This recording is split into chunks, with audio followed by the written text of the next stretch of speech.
उन्होंने जन्म को मंगल बनाया और मरण को भी सल्लेखना समाधि पूर्वक करके और मरण को भी मंगल में बनाया जा सकता है, सभी को उन्होंने शिक्षा दी है।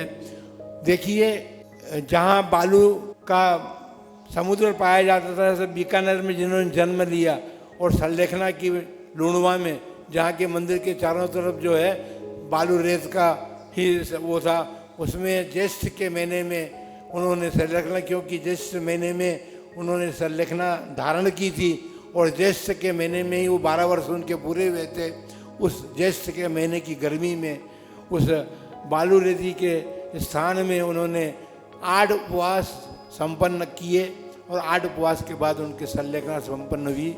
ये प्रतिफल था स्वाध्याय का, चिंतन का, मनन का, संयम धारण करने का, और अपने जीवन में जो कुछ उन्होंने स्वाध्याय किया था उसका प्रतिफल था कि वे ऐसे समय में भी स्थिरता को प्राप्त कर सके और स्थिर रह करके उन्होंने अपने सल्लेखना को पूर्ण किया। हम उनके चरणों में स्मरण पूर्वक, क्योंकि हमारे शिक्षा गुरु रहे हैं, उनके चरणों में बैठ करके ही हमने जो कुछ शिक्षा प्राप्त की वो हमारे लिए एक अमूल्य निधि के रूप में है। और हम चरणों में अपनी श्रद्धांजलि कहें, विनयांजलि कहें या उनका स्मरण कहें, स्मरणांजलि कहें, हम समर्पित करते हुए ये भावना बातें हैं कि हे भगवान, आचार्य श्री धर्म सागर जी महाराज से दीक्षा धारण की, आपके चरणों में बैठ करके शास्त्र का अध्ययन किया।